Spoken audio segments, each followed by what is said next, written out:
Ini si Ahmad Ikhwan dari tadi ya, dari sejak awal ya, kamu hanya keluar-keluar menghujat maling, teriak maling.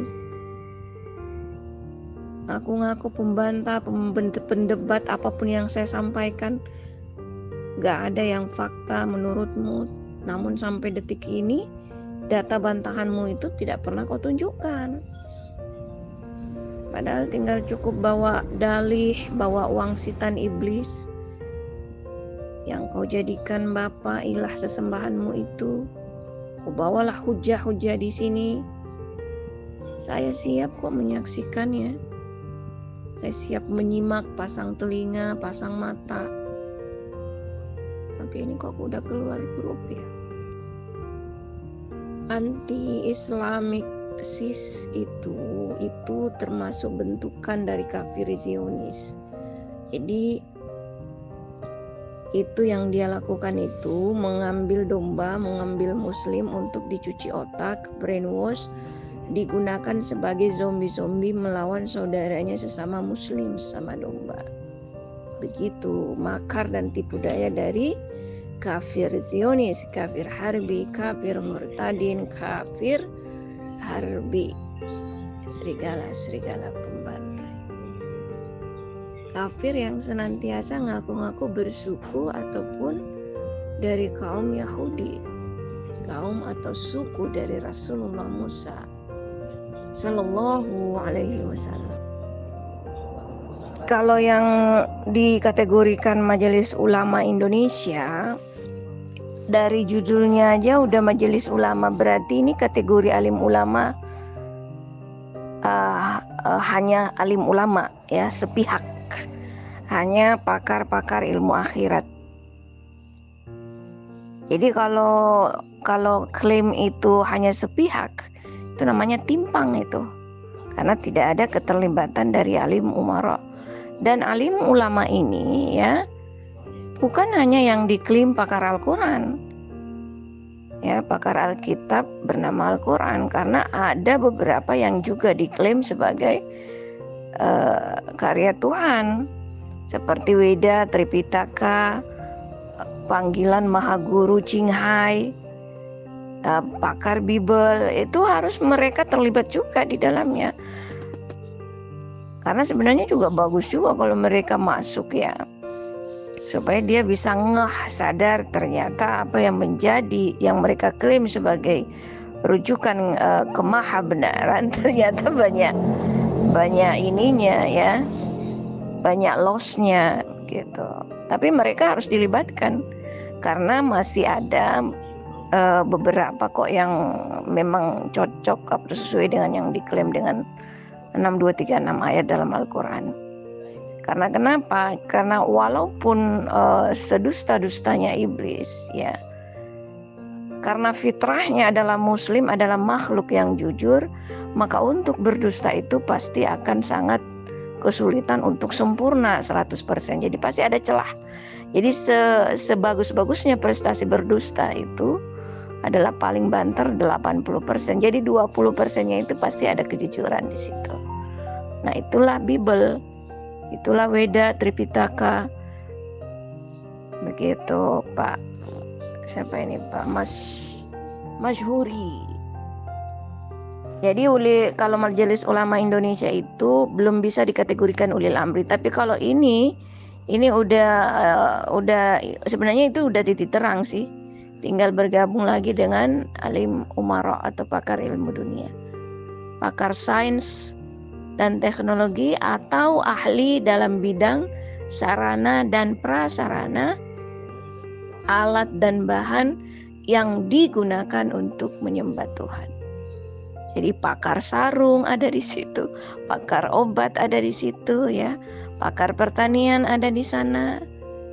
Begitu Pak Masyhuri. Assalamualaikum warahmatullahi wabarakatuh. Bunda Adiani, tadi aku simak voice note-nya Bunda ini, memang baik sih, bagus. Tapi tanggapannya Ahmad Ikhwan ini, saudara Ahmad Ikhwan ini kok terlalu berlebihan. menuduh bunda ini iblis kayak seperti apa, kayak gak berdasar kayak.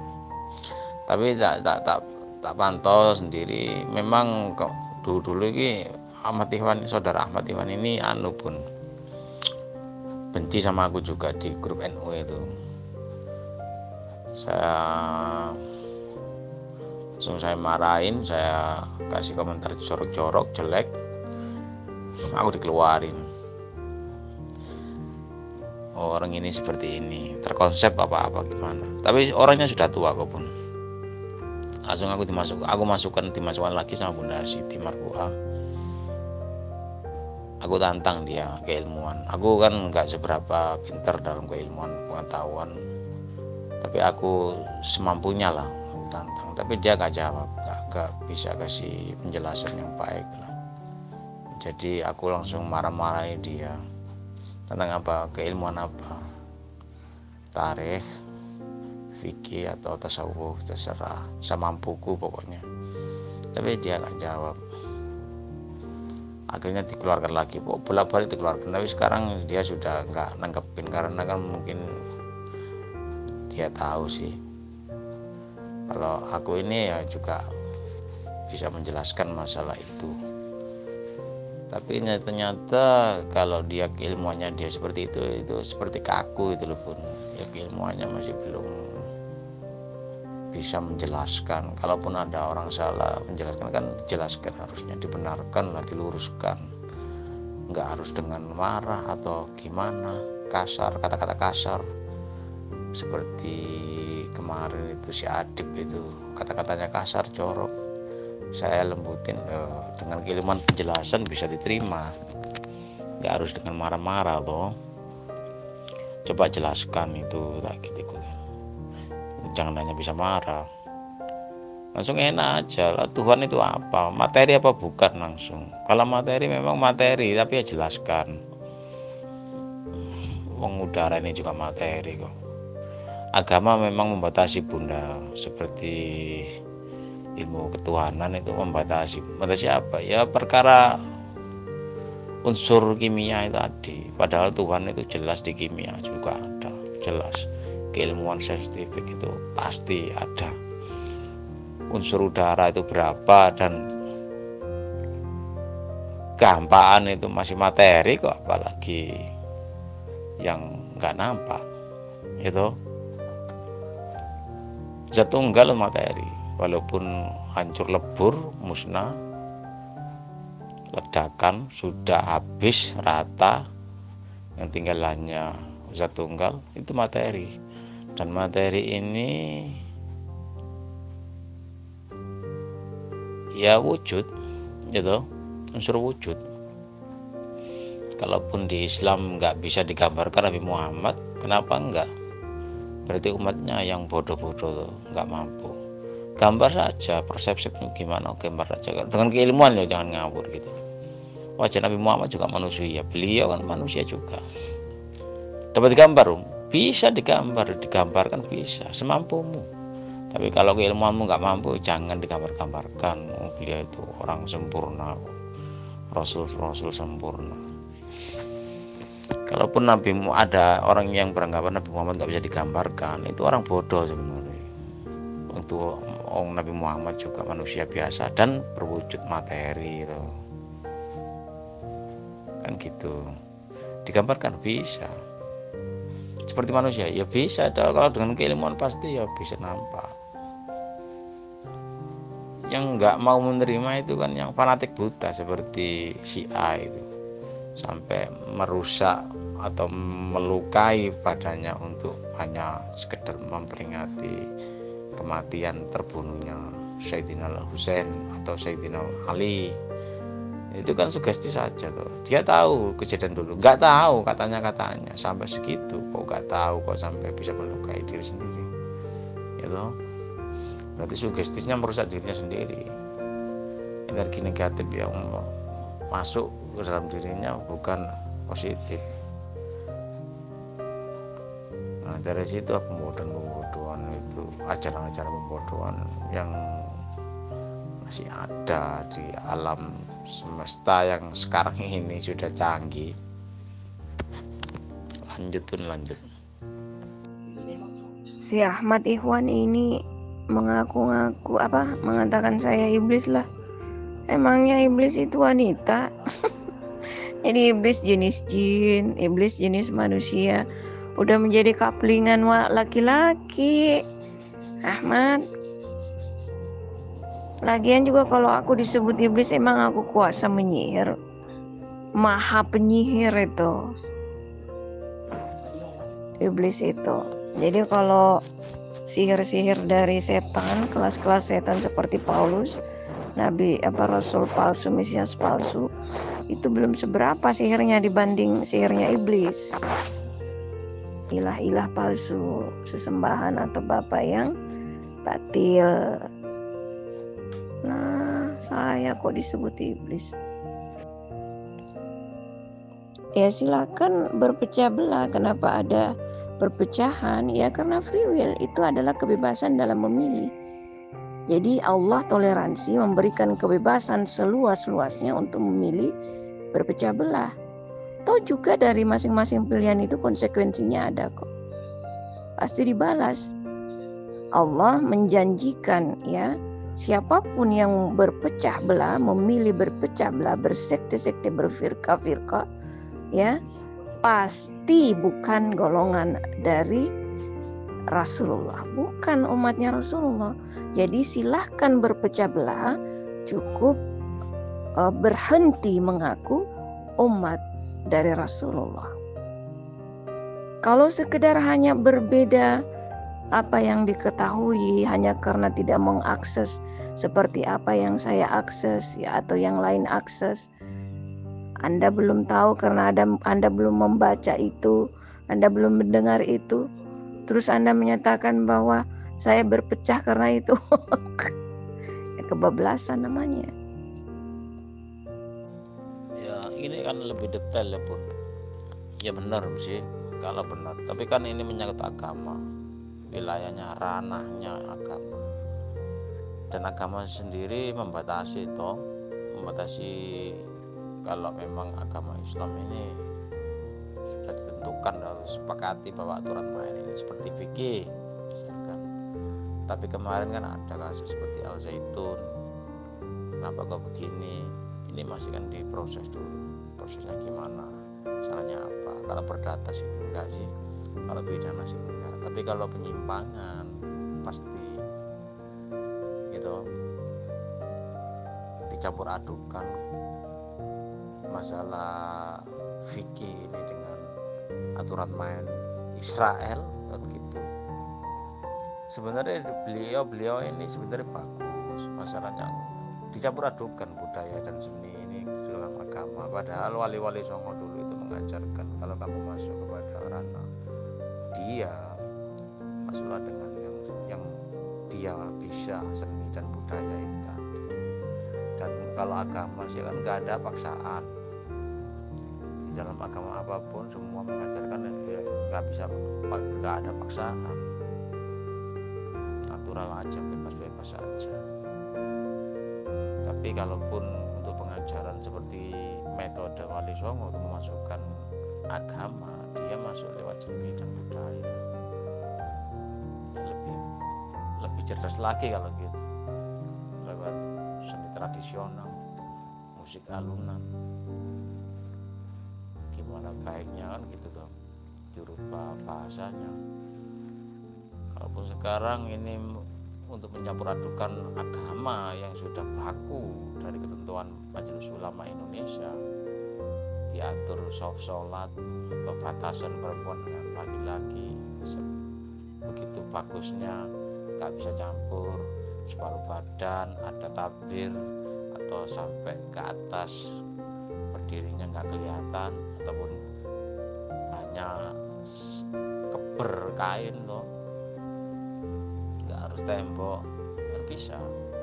Tapi di Al Zaitun campur aduk, yang sholatnya perempuan dan laki-laki sama, dan imamnya ya perempuan. Salah apa gak salah? Ya melanggar aturan ya, yang sudah baku tadi. Kenapa dia pemikirannya Pak Panji Gumilang kok berbeda sendiri? Apakah juga akalnya itu sudah menjangkau dan mengakui bahwa majelis ulama ini bukan Tuhan dan Rasul, terus siapa dia itu bisa begitu? Mungkin sudah kesepakatan ulama atau ya namanya majelis ulama, tempat duduk ulama seluruh Indonesia untuk mencapai sebuah merumuskan permasalahan atau memecahkan suatu masalah. Ini sudah baku gitu loh. Kalaupun Bunda Adiani ini ada pakar dari Marok ataupun ulama, ya jelas satu agama itu sudah punya badan sendiri-sendiri tuh.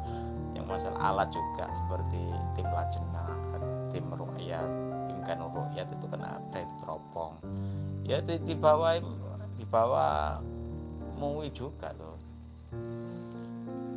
Pada intinya saya tadi yang sudah bilang ulil amri minkum, tentu dari jamaah atau ijma, apa itu ulama atau umaro. Yang jelas pemerintahan sekarang ini membentuk tim juga. Tim apa itu? Majelis ulama juga yang membidangi itu tadi, promus.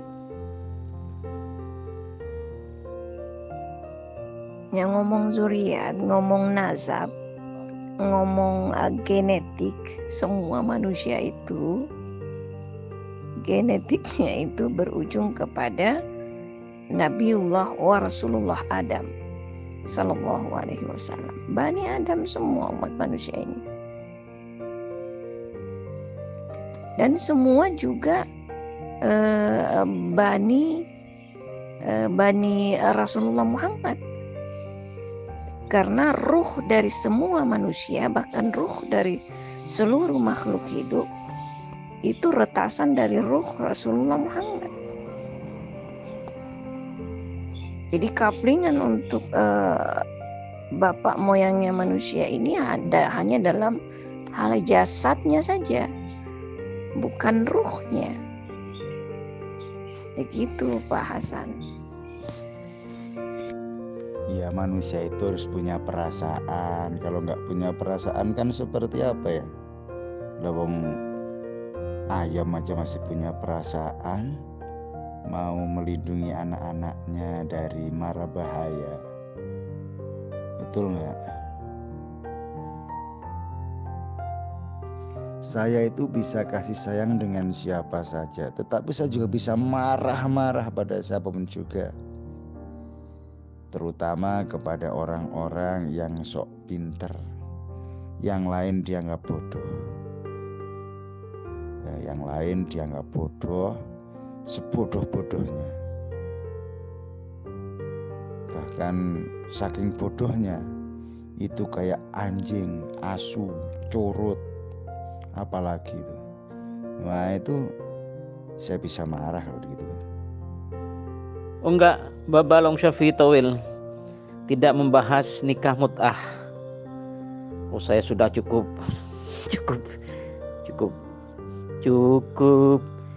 sudah.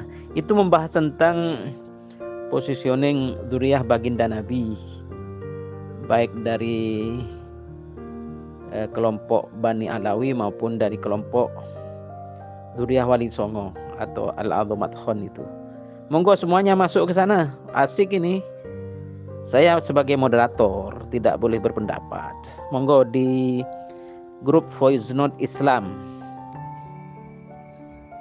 Konlote itu baru bisa mengasihi yang lain setelah khatam mengasihi diri sendiri.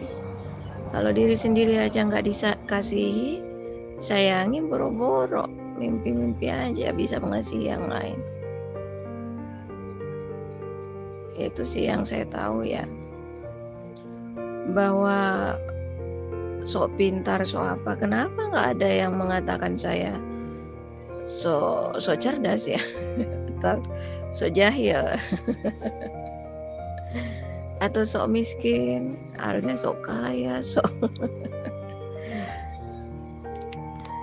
gini. Kalau fitrah manusia itu ya, yang saya baca itu, yang saya tahu itu bahwa hanya dua, pintar dan cerdas. Jadi nggak ada istilah bodoh, nggak ada. Semua manusia itu pintar, semua manusia itu manusia itu dua, pintar dan cerdas. Pintar ini yang kebanyakan adalah kaum awam, dan yang cerdas ini yang minoritas adalah para ahli. Begitu. Jadi ini kapasitas otak itu memang seperti ini, fitrah dari Tuhan. Jadi itulah ulilah untuk bisa jadi alim ulama, alim umara itu nggak gampang, dan itu tidak akan bisa banyak karena memang udah stoknya memang udah minoritas. Yang cerdas-cerdas itu memang minoritas. Nah, yang mana yang disebut dengan kemudian ada lagi ya. Jadi sebenarnya bukan bodoh. Jahil itu bukan bodoh. Jahil itu artinya ketidaktahuan, tidak mengakses pengetahuan, belum teredukasi, masih buta, ya belum melek, masih nyasar, ya pokoknya belum terdidik. Itu namanya jahil, tidak tahu. Jadi kalau dia udah mengakses pengetahuan, udah diberitahukan, udah dipahamkan apa yang dia udah diberitahukan, kemudian dibikin paham, dia dibikin mengerti, akhirnya dia tahu, dia paham. Seperti itu kon. Nah, lambat laun kejahilan ini akan menjadi kealiman. Jadinya dia udah melek, udah tahu, udah alim. Nah, udah diberitahu. Ya, saya pernah dengar kok Pak Ahmad, pernah dengar si Habib Bahar bin Smith ini mengatakan bahwa ulama-ulama itu seperti anjing. Ini kan nggak etis tuh, kurang etis lah, kurang bijaksana beliau mengutarakan seperti itu. Jadi nilainya para kiai Porobini Sepuh ini kepada para habaib ataupun Habib Bahar bin Smith ini kan akhirnya negatif, bahwa dia menantang seorang ulama yang seperti itu gitu loh, dengan mengatakan anjing, hei babi, kan gitu. Padahal ulama-ulama Nusantara ini nggak mengajarkan kata-kata jorok seperti itu. Saya melihat sendiri videonya ada, cuplikan ada. Nggak pantas lah mengalami seperti itu. Sedangkan sesepuh orang Jawa mengatakan bahwa hormatilah keluarga habaib, apalagi dzurriyyatnya habaib, karena beliau ini masih nasab sambung dengan Rasulullah SAW yang kita banggakan lah. Apakah masih pantas gelar habaib ini disanjung-sanjung seperti yang dulu-dulu? Dan ada pula oknum Habib yang di Cilacap apalagi itu menampar guru atau menampar muridnya itu di depan syutingan, kan nggak elok. Padahal beliau ini putranya dari Habib Sakov dari Cirebon atau Cilacap, itu karismatik juga Habib ini, tapi putranya kan ikut-ikutan seperti Habib Rizik, keras. Ya, kerasnya pas itu nggak masalah, kerasnya nggak berdasar, dia menampar di depan khalayak umum, cuman bisa memalukan. Apakah seperti itu contoh suri teladan Rasulullah gitu loh? Apakah kita selamanya harus menghormati para habaib seperti itu yang mengajarkan radikal atau kekerasan gitu loh? Kalau ini ya sekedar saran, kalau memang mau menyematkan nama itu dengan Habib, ya kenapa nggak diteruskan Habib Allah? Karena Habib itu bisa menjadi Habibal Ad-Dajjal Al-Masih laknatullah alaih. Karena Habib ini kan hanya lafal Arab, kalau di Indonesia kan jadi kekasih. Jadi ini kekasihnya siapa? Kekasih Allah, kekasihnya Ad-Dajjal. Kekasih Tuhan apa kekasih iblis? Seperti itu sih sebenarnya kalau ini Pak Masyuri tentang istilah-istilah atau gelaran-gelaran itu.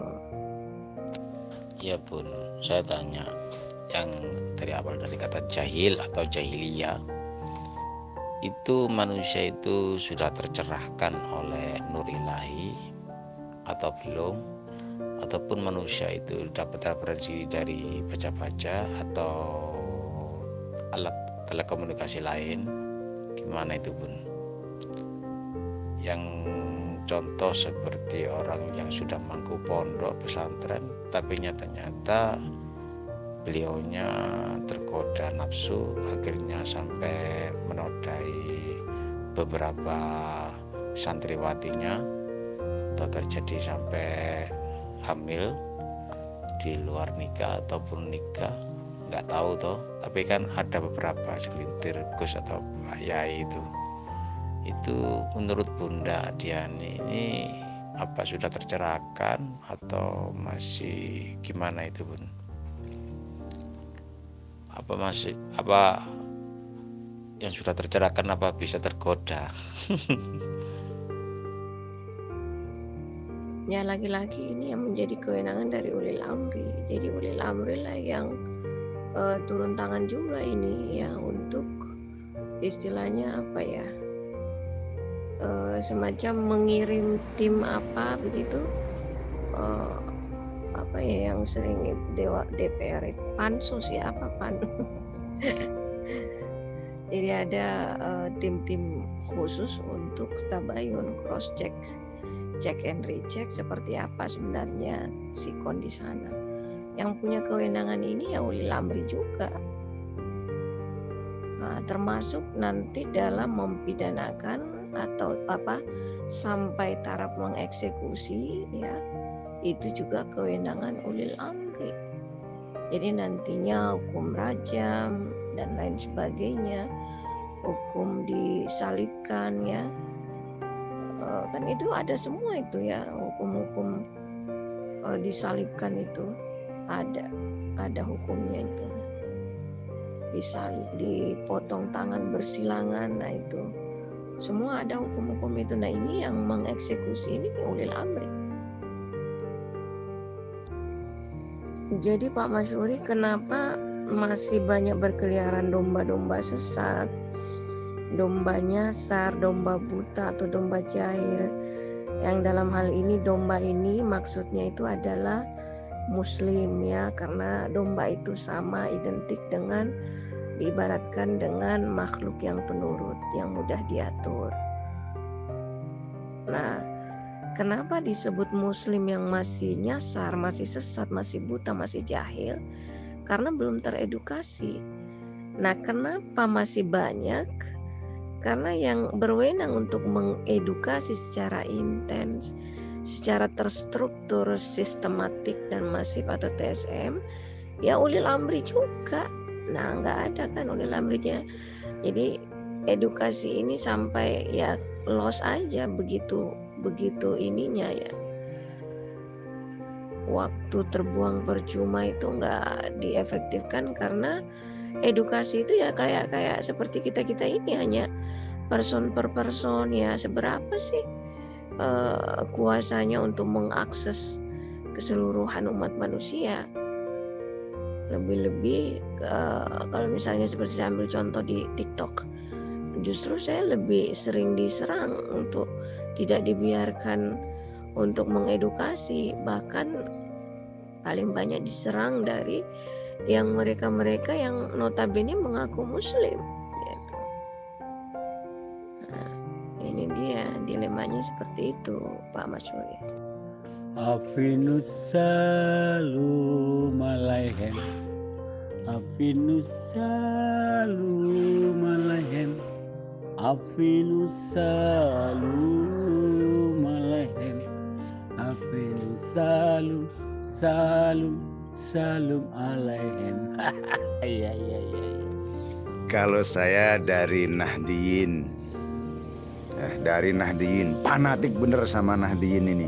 Sampai sandal-sandal saya ini NU, kucing saya NU, sapi, apa, kerbau, kuda, nggak ada apa ya, kayu-kayu lah, NU semua di tempat saya. Anda tahu kan NU? NU itu yang seberangan mana, yang beriringan mana, yang bertentangan mana, yang tabrakan mana, Anda tahu kan? Kira-kira NU ini enaknya debat sama siapa? Sama Wahabi, sama Syiah, sama Muhammadiyah, sama Al-Irsyad, sama LDII, atau sama siapa?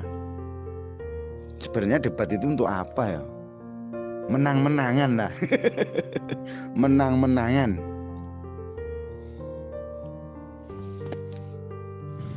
Sebenarnya saya itu kalau dengan siapa itu Syiah itu banyak berseberangan sebenarnya. Tetapi ada juga loh, saya itu bertambah ilmu dengan Anda. Saya nambah ilmu, kemarin itu belum dapat. Tapi setelah ada VN, beneran VN dengan Anda itu dapat ilmu.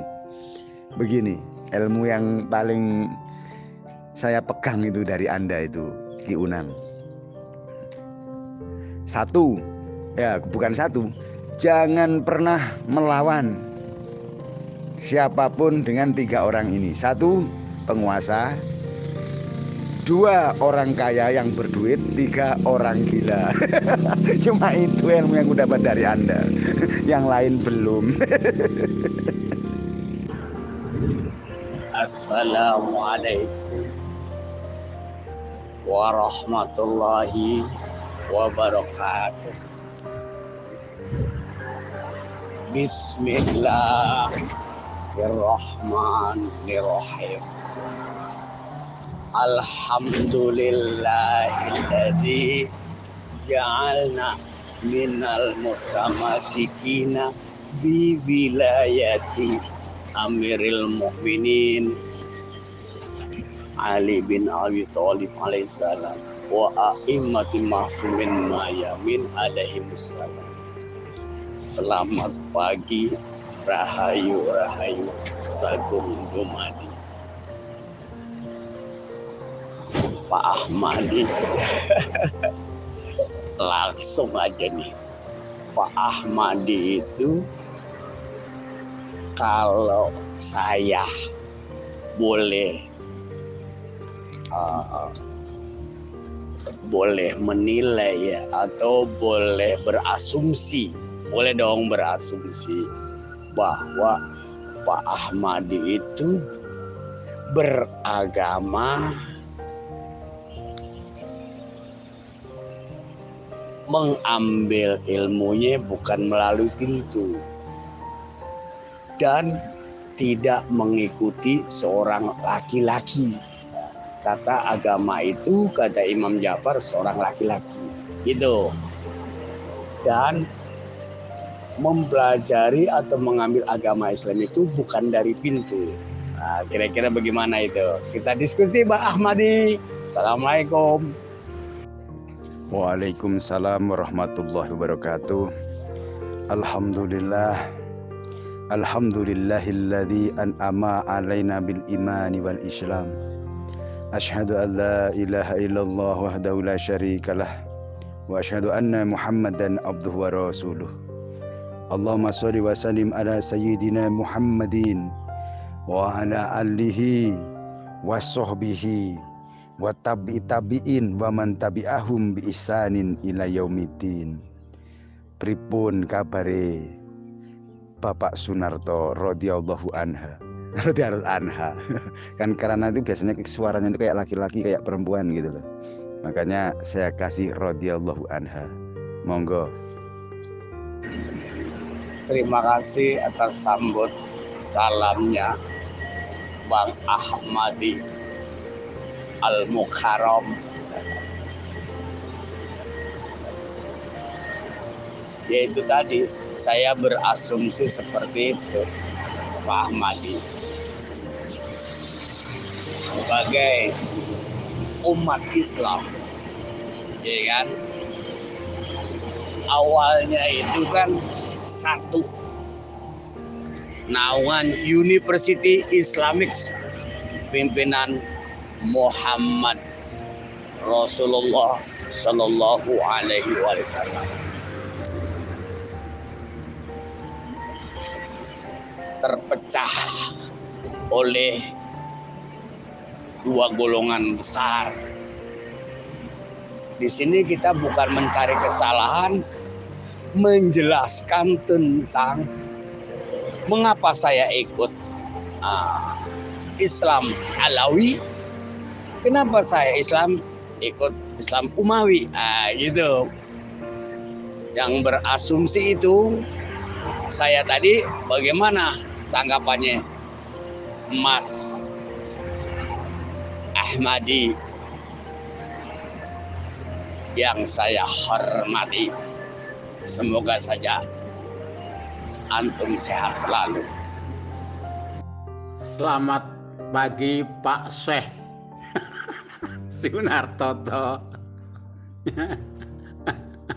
Ia tanyakan pada diri kamu sendiri, mengapa Pak Sunarto ikut Islam Alawi dan Islam Amali? Kenapa harus ditanyakan kepada orang lain? Tanyakan pada diri kamu sendiri. Kamu kan punya guru, yaitu guru sejati. Oke, lanjut Pak Syekh Sunarto, tunjukkan pesonamu. Ruwet wong ngene iku. Manhaj versi apa? Manhaj kan pola pikir. Madhab versi. Dek gak paham ngono-ngono sih, ngegunggungno hadis mbek Al-Qur'an. Tak balik meneleh pancen takfiri lah apa sampai munafik bareng. Gawe PE wong sudah dikafirkan. Wong ruwet Gus. Soalnya apa sih? Wong wis dikafirno tapi barangnya apa sistemnya sih digawe. Padahal pokok gak kafir ngono lho. Lucu politik lucu kok. Ya repot Ri, yang namanya Jaga Sukma itu dia itu ngajinya masih ngaji koping. Belum bisa kolwat dengan guru sejati. Jadi susah. Apapun alasannya, pemahaman tingkat dewa apapun, kalau manusia belum bisa kolwat dengan guru sejati, ya begitu itu. Mudah terdogma oleh suatu ucapan omongan orang lain, tidak mempercayai kesadarannya sendiri. Yang disampaikan kesadaran numpang dari orang lain, apa yang terjadi? Merasa paling benar. Kan susah, tapi biarkanlah. Toh semua itu proses dari perjalanan hidup dia, agar dia menjadi lebih baik dan lebih baik di kedepannya. Oke Mas Suri, lanjutkan. Waduh, jangan dipanggil saya, ntar kayak Panji Gumilang lagi. Bahaya, bilang saja Ketua Padepokan Semar Mesem. Aduh, memang guru sejati adalah diri sendiri. Kalau sudah berdamai dengan diri, itu tidak mungkin ribut, bikin kerusakan di luar. Kalau sudah berdamai di dalam diri, guru sejati. Jangan panggil saya ntar kayak Panji Gumilang dong, Bang Mas Gusiau. Selamat pagi, rahayu sagung dumadi. Semoga saja berbahagia, yang kelihatan maupun yang tidak kelihatan. Tadi mungkin kurang jelas Pak Mas Gusiau, Islam Alawi dan Islam Umawi. Ini dibagi dua, dibelah dua ini. Yang tadi sumbernya satu. Begitu. Tunjukkanlah pelangimu yang penuh warna, Mas Gusiau. Nang, bisanya Unang ini apa kok mengajak debat orang lain? Ya paling-paling yang kamu sampaikan adalah manual box dari apa yang kamu dengar dari guru kamu. Oke? Ya itu aja lah. Nggak ada yang lain. Apabila orang menerangkan yang lain, kamu tidak akan percaya karena kamu sudah terdogma oleh ideologi suatu golongan. Padahal apa yang kamu yakini belum tentu selamat dah kamu. Karena kamu tidak tahu kapan mati kamu, hari apa, kamu nggak tahu. Susah nih kamu si Unang nih. Udah bau tanah masih mau ngajak orang debat. Waduh. Iya Pak Narto, ini pengalaman pribadi saya. Kalau manusia sudah kolwat, bertemu dengan guru sejati, bisa melepaskan, menaruh saudara yang 4 itu, dia akan tidak terdogma oleh suatu kelompok maupun golongan. Kalau masih terdogma oleh suatu golongan, nonsen kalau dia sudah bisa bertemu dengan guru sejati. Oke?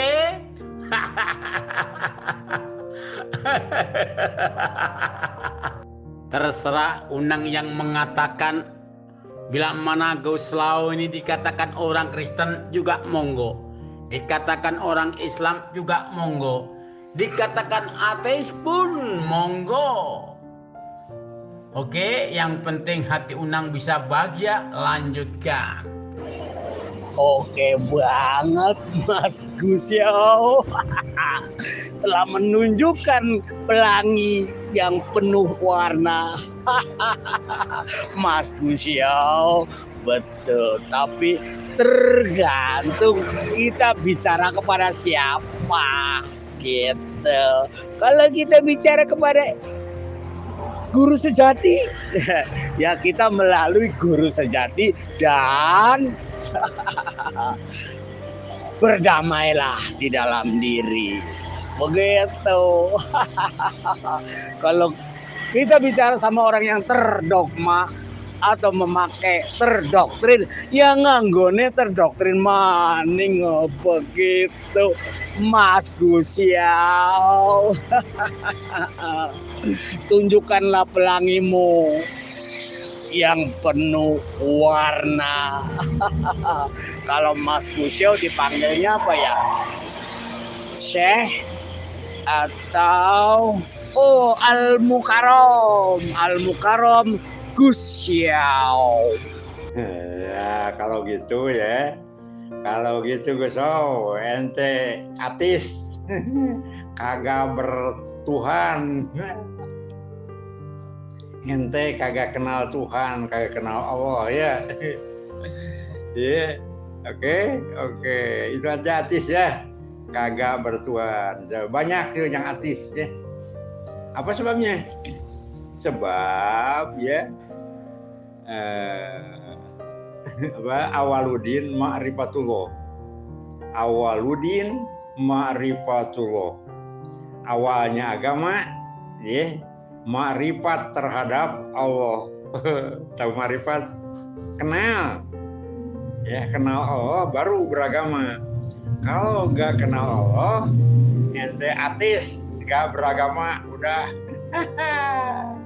Karena ente nggak kenal Allah. Tahu Allah? Nggak? Ente tahu nggak? Allah itu wujud. Korek apa wujud? Wujud. Allah wujud. Kelihatan. Coba tunjukin. Kuntul nang tengah sawah, betul nggak salah apa yang telah dikatakan oleh Syekh Sunarto. Lanjut Syekh, ini saya mau berangkat buka kantor.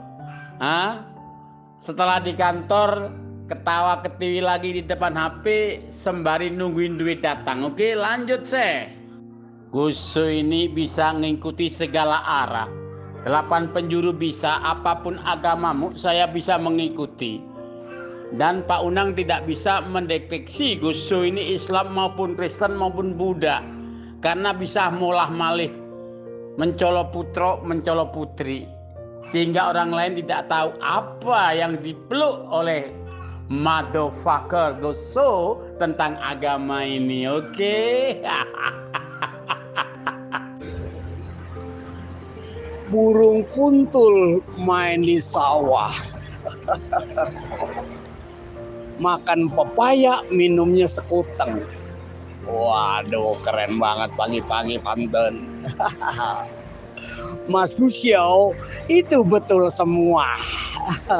Mas Gusyo orang Surabaya, orang paling ganteng. Waduh, oke, selamat jalan. Semoga saja sampai di tempat tujuan, yaitu di kantor, untuk mengkais menerima rezeki. Begitu Mas Gusyau Al-Mukarram. Kalau Abah Pedepokan Semar Mesem tahu ini. Mas Gusyau ini adalah aliran Wahyu Cokro Diningrat. Tunjukkanlah pelangimu yang penuh warna. Makanya berwarna-warna sehingga delapan penjuru. Oh gitu. Abah Una nggak mungkin bisa menilai 8 penjuru. Di dunia ini kan cuma 4 penjuru. Mas Gusyau 8 penjuru. Halo. Selamat pagi nih. Member Ali Suna nih. Gusnya ini sudah datang ke kantor. Ayo ngawas lagi yuk. Ngawas dia kembali. Apa yang kamu katakan, silakan. Oke? Alhamdulillah. Al-Mukarram Gusyau sudah datang kembali, sudah sampai di kantornya. Burung kuntul main di sawah, pakai pantunnya Mas Gusyau, ditambah sedikit. Aduh, makan pepaya, minumnya sekuteng. Aduh, Bang Gusyau itu kalau bicara betul semuanya. Dan satu lagi jangan lupa, Mas Gusyau kan orang Surabaya. Orang Surabaya yang paling ganteng. Tunjukkanlah pesonamu. Punya Mas Gusyau itu mah. Tunjukkanlah pelangimu yang penuh warna. Kata Mas Gusyau kan tadi 8 penjuru, betul. Saya tahu itu 4 penjuru di alam nyata, 4 penjuru di diri Mas Gusyau. Betul gak Mas Gusyau? Makanya orang Jawa itu berkata dengan istilahnya itu sanepo, batok, bolu, isi madu. Tentunya kalau kita ingin tahu semuanya, kita harus bisa membuka batok, bolu, isi madu.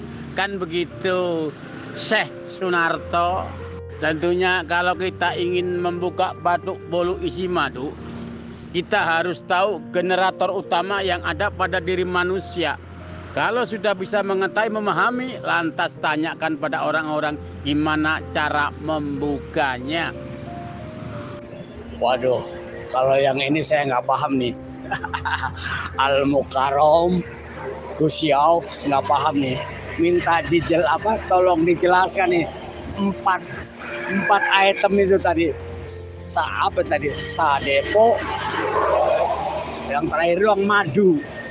Coba dijabarkan satu persatu itu. Al-Mukarram Gusyau.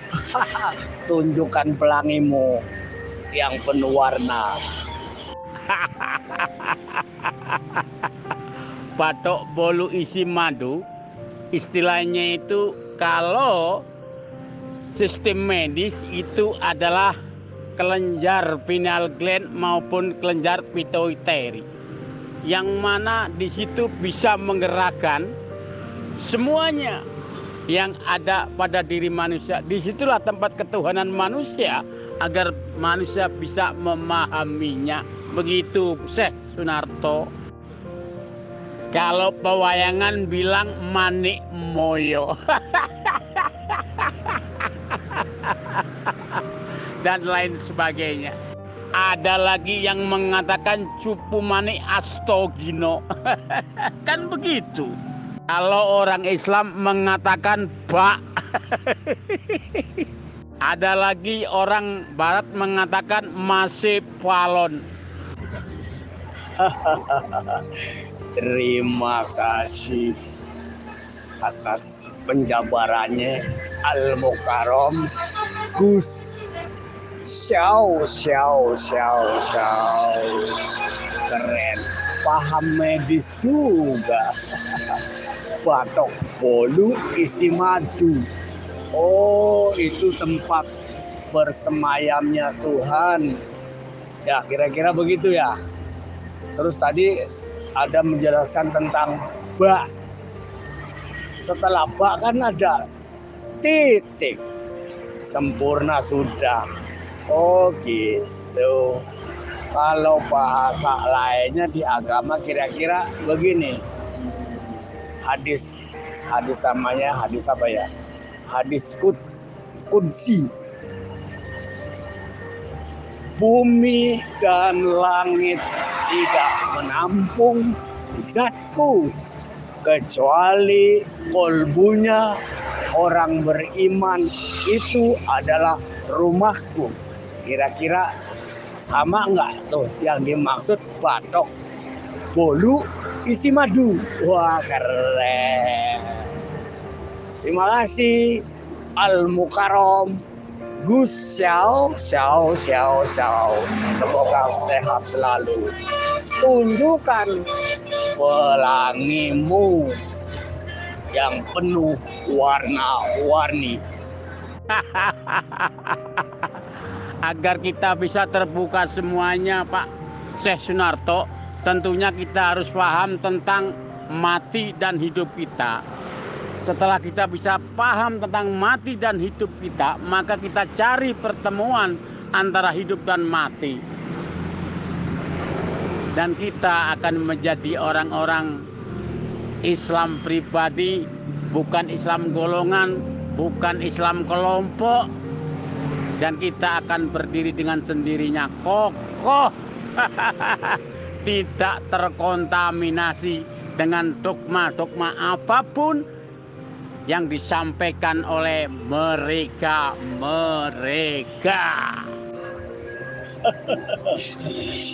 Al-Mukarram Gus Xiao.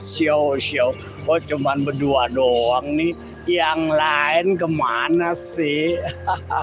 Kan kata bahasa Islam, kullu nafsin za'iqatul maut, katanya begitu. Yang diartikan pada umumnya dan sebagian besar setiap nyawa pasti mati. Kalau itu artinya nggak usah pakai Quran ya Mas Gus Xiao. Kalau setiap nyawa mati mah ya emang tahu kalau udah siap nyawa ya pasti mati. Tapi kan di situ ada yang memani yang lain. Kullu nafsin za'iqatul maut. Setiap nyawa itu apa namanya? Kullu nafsin za'iqatul maut. Setiap jiwa itu sebelumnya belajar mati. Gitu. Jadi belajar mati sebelum mati. Bela Masehi, belajar mati selagi hidup. Gitu. Jadi sebetulnya sesungguhnya ini kita hakikatnya mati, bukan begitu? Al-Mukarram Gus Xiao. Tunjukkanlah pesonamu. Pesonamu lagi itu punya Mas Gus Xiao. Tunjukkanlah pelangimu yang penuh warna-warni 8 penjuru. Kenapa Syekh Sunarto Gusu ini tidak pakai ayat, memakai ilmiah dan kenyataan? Karena kalau kita ini pakai ayat, akhirnya terjadi yang namanya terbelit-belit. Karena semua orang itu mempunyai tafsir yang berbeda. Tapi kalau saya bicara ini semua mengakui. Kelompok manapun akan mengakuinya. Apa itu hidup dan apa itu mati.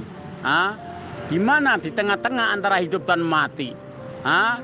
Ini pun orang kalau nggak paham, bingung ini. Oh hidup ini enggak. Kalau saya nggak seperti itu. Hidup ini masuk, keluar ini mati. Kan begitu. Kita kan harus cari pertemuannya.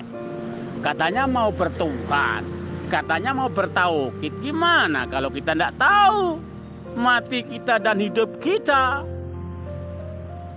Apalagi mencari tengah-tengah di antara hidup dan mati itu tadi. Waduh kacau ini. Pak Syekh Sunarto. Ora gampang wong urip yen ora duweni ilmu. Den wiwiti kawitalit nganti temen den tinemu mangelmu bisa kawujud menawa yen dilakoni didedar atine karep ing angkara den ilangi angumbar nafsu angkara kudu bisa den ilangi mangelmu bisa tumomo nganti batin ingkang suci andap asor tur legowo dadi laku kang utama tansah sabar lan nerimo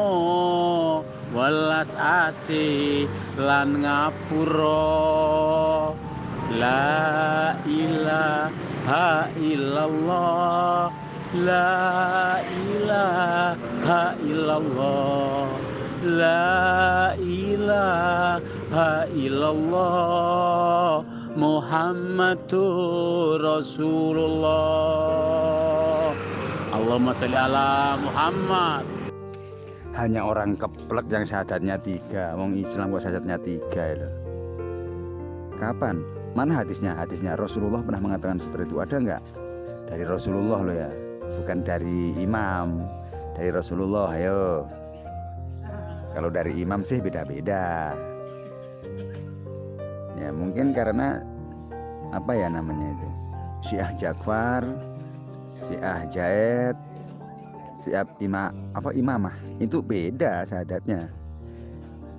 Nah, kok ada 3 itu loh gimana? Kok bisa? Itu referensinya dari mana? Wah, aneh dari dulu 3 disuruh menerangkan ya blunder. Halo monitor Pak Ahmad, sampeyan iki wong ndi Pak Ahmadi? Wong ndi? Jawa Timur apa Jawa Tengah Pak Ahmad? Malang. Malang kota? Apa daerah tempe-tempe ngono, Pak? Hah? Sanan. Apa nih Sanan? Bukan tempe-tempe tapi tempeh, kampung tempeh. Kidul, ndak legi ngidul. Oh, dadi melok Malang Selatan sampean ya. Ya. Tempe-tempe, bukan tempe-tempe tapi tempeh itu tulisannya bener toh. Lihat itu tulisannya tempeh bener toh. Gak ngapusi ya. Oh iya Pak, tadi desa Tempeh. Tak pikir daerah Sanan kono. Daerah Sanan kono kan ono produksi tempe mulai 1 RT ngono kaya. Bukan desa Tempeh, bukan kampung. Cuma di kampung itu ada pembuat tempeh. Umpami panjenengan mau beli tempeh di sini, silahkan. Ada 1 RT itu pembuat tempeh. Nah, juragane tempeh ini jajar kula niki. Ini maksudnya apa? Kalau daripada nulis-nulis lebih baik VN aja biar jelas didengarkan orang-orang nih. Ini ada toh, Pak Unang itu kan membacanya sulit, jadi nggak usah tulis-tulis seperti itu. Ya. Kayak orang Indonesia. Iya benar, kamu wali ya, wali murid. Nah, itu benar itu.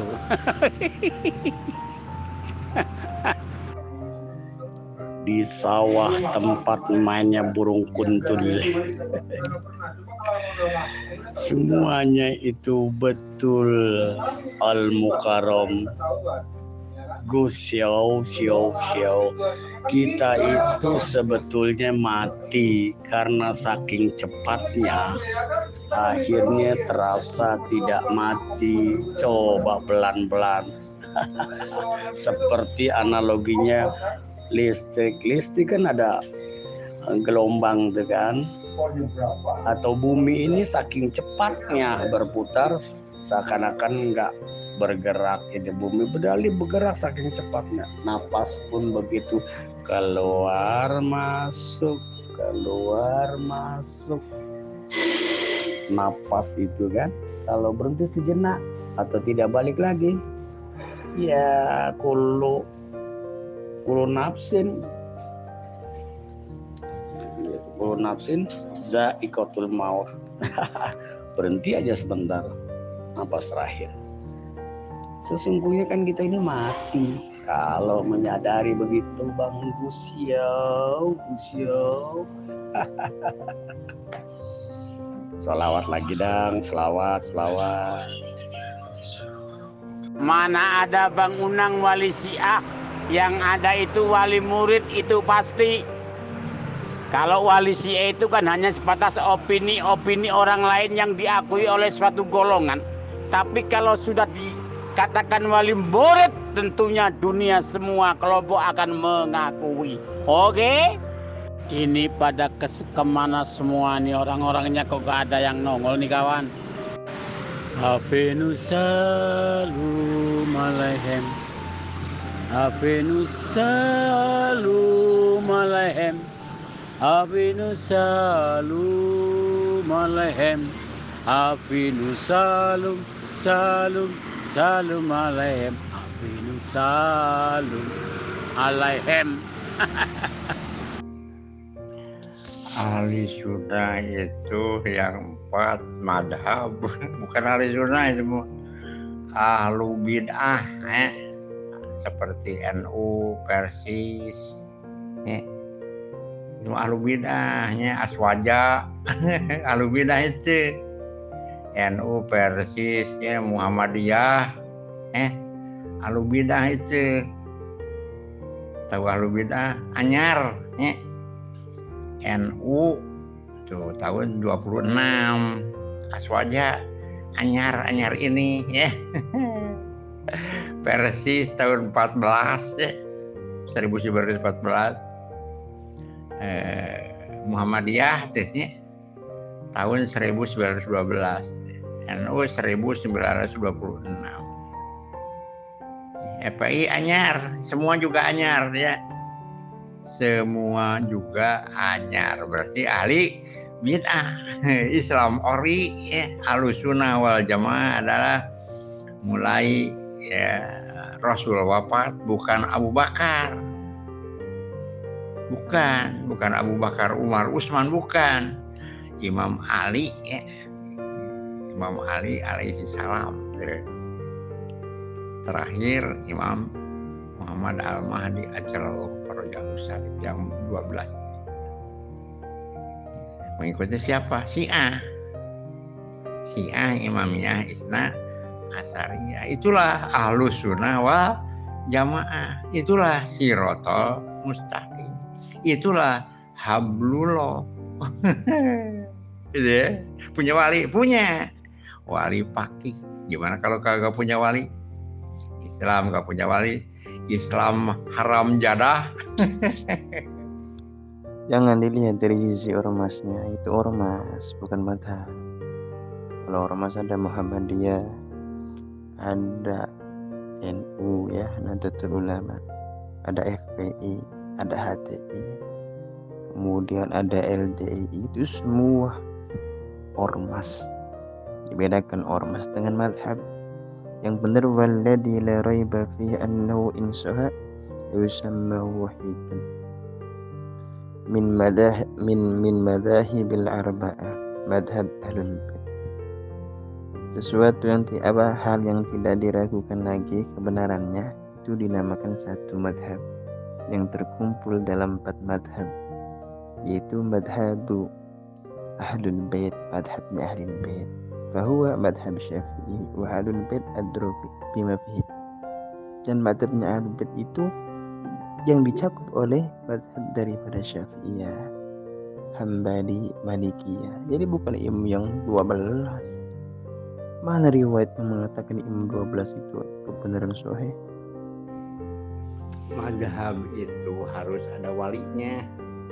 Ya, siapa walinya? Kalau Islam nggak punya walinya, itu adalah Islaman. Islam bohong-bohongan ya. Islam abal-abal. Harus punya wali. Syahadatnya harus 3. Baca Al-Maidah 55 ya. Jadi kalau mazhab nggak punya wali itu Islam abal-abal. Harus punya wali. Contoh Indonesia-nya ada karena ada wali, ada pimpinan, ada Jokowi ya sampai di RT. Coba kalau Jokowi nggak ada wali, wali Indonesia tuh ya Jokowi itu. Kalau nggak ada Jokowi ya, Presiden Republik Indonesia, nggak ada Indonesia itu. Mana Indonesia kalau nggak ada Jokowi? Nggak ada Indonesia. Ada juga Kalimantan gitu ya, Jawa, Sulawesi, gitu kan? Jadi harus punya wali Islam itu. Ya. Kalau nggak punya wali, Islam haram jadah.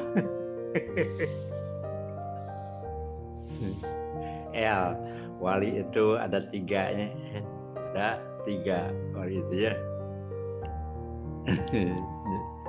Jadi kalau ada 2 walinya ya, itu Islam fasik munafik. Jadi kalau ada 2 harus 3. Baca Al-Maidah 55 ya. Innama waliyukumullah. Hukum itu Islam kan? Sesungguhnya wali kalian, wali Islam itu adalah Allah. Satu. Maka syahadat asyhadu alla ilaha illallah. Ya. Wa rasuluhu, dan rasulnya. Asyhadu anna Muhammadar Rasulullah. Walladzina amanu. Siapa penerus Rasul? Coba. Siapa? Walladzina amanu itu Rasul apa? Siapa penerusnya? Imam Ali. Asyhadu anna aliyan waliyullah. Asyhadu anna aliyan hujjatullah. Gitu kan? Sama Abu Bakar. Ya sebut Abu Bakar ya. Jangan waliyullah. Asyhadu anna Abu Bakron. Wali iblis. Ini dari L ya. Imamu siapa? Sekarang ya. Imamu siapa sekarang? Kan itu ya. Jadi ya ayyuhallazina amanu atiullah wa atiur rasul wa ulil amri minkum. Fa in tanajatum fi syai'in farudduhu ila Allah wa rasuli. Apabila ada pergetrokan, perbentaran ya, perbentrokan, farudduhu ila Allah wa rasuli. Kembalikan ke Allah dan Rasulnya. Kita kembalikan ke Rasul aja ya. Kembalikan ke Rasul, ke Allah aja, ke Quran aja ya. Quran. Menurut Quran yaitu Al-Maidah itu yang tadi itu. Jadi syaratnya harus 3 gitu. Punya wali Allah, Rasulullah, innama waliyukumullah, 1 syaratnya. Wa rasuluhu 2 tuh syaratnya. Walladzina amanu 3 syaratnya ya. Kalau 2 gimana? Muslim fasik munafik. Harus 3 syaratnya ya. Jangan ada yang sembunyi. Mana muslim mukmin? Nah, yang 3 syaratnya. Asyhadu anna aliyan. Pertanyaannya, siapa imam sekarang? Itu aja ya.